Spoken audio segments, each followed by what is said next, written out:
Did you get to make the other videos when the budget became somewhat larger? Oh, don't be ridiculous. No, I made the first... I made the first 5 videos. And by then, I made Love Me For A Reason, Father and Son, Key to My Life, and So Good, as well as Working My Way Back to You. That had $2,000. Love Me For A Reason was $4,000. And that was because John Reynolds owned the pod, so we had no free location.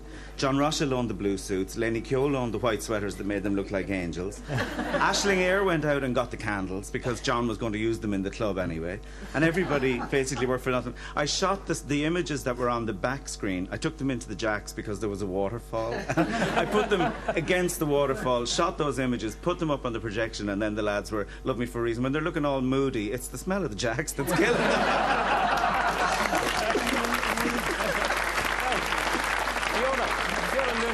People know you from your television appearances and from your journalism. Not many people know you were involved in the original auditions. Boyzone, my part in their downfall. Right at the very start, I was, like Bill, I was friendly with Louis, and I had a column in the Sunday World at the time.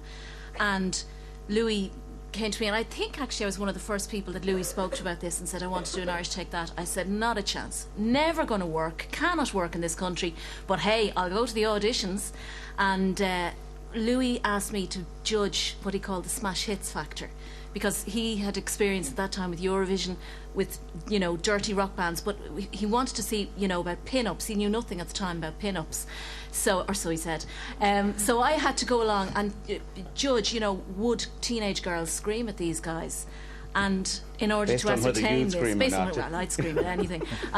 So what I had to do was I didn't have to, I chose to make them take their tops off. When we got down to the last few guys, and I remember it was freezing cold. I think it was February. It was really, really cold in the place, and they all had to take their tops off, and I made them all line up, and I did this kind of Anne Robinson thing, this inspection where I was only short the kind of the Nazi uniform, you know, walking up and down.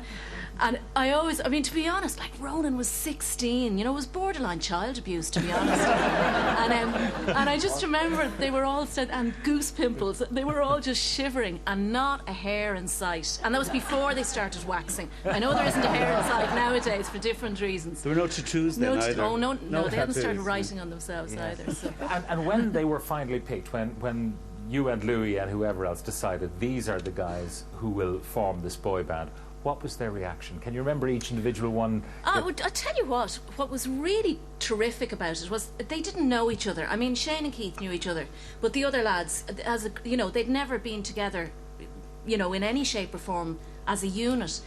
And when Louis said, "You're my band," they all hugged each other as if they'd known each other all their lives, and they actually looked as if they'd known each other all their lives. There was an immediate chemistry, and then it was all, you know, great, this is brilliant, let's go and celebrate. And I always remember that there was one who just looked slightly perturbed about the let's go celebrate thing.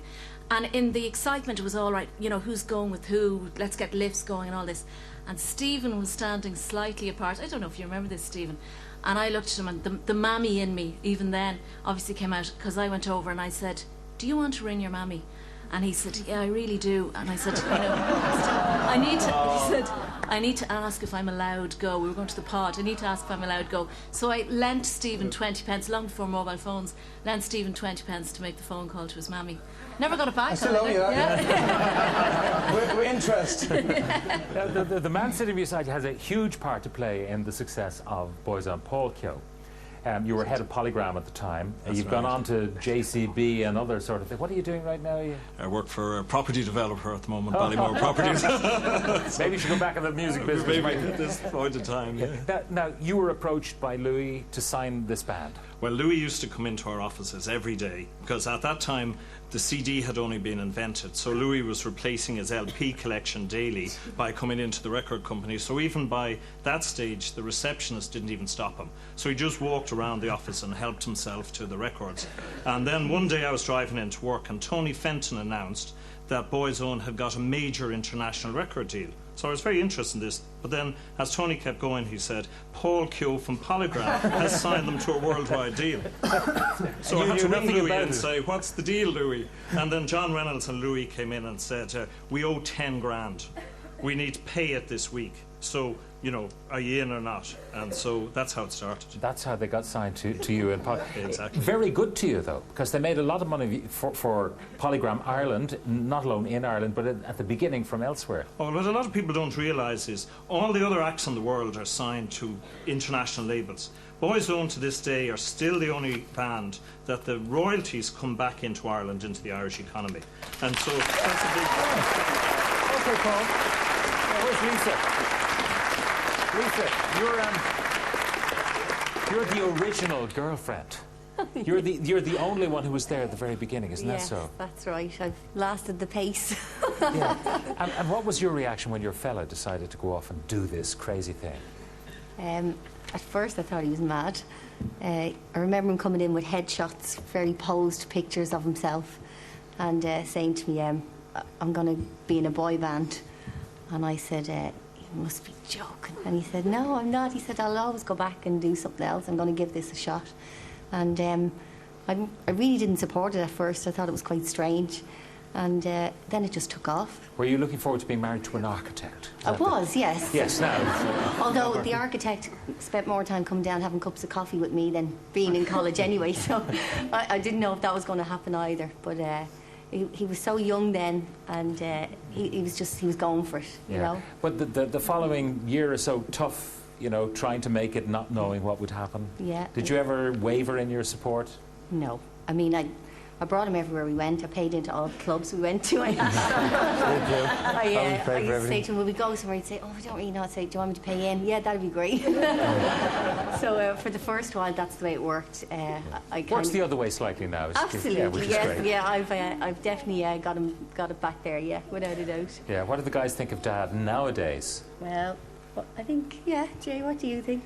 It's all right. It's pretty good. Thanks for that, pal. It's embarrassing, is it? Yeah. Having your dad up there doing that sort I of was stuff. like, when he was performing that, like, from, like, what was it, 20 years ago, something? 14. I was laughing and crying at the same time. I was laughing, oh, that's funny, but I was crying at the other hand, oh, this is going to be on TV.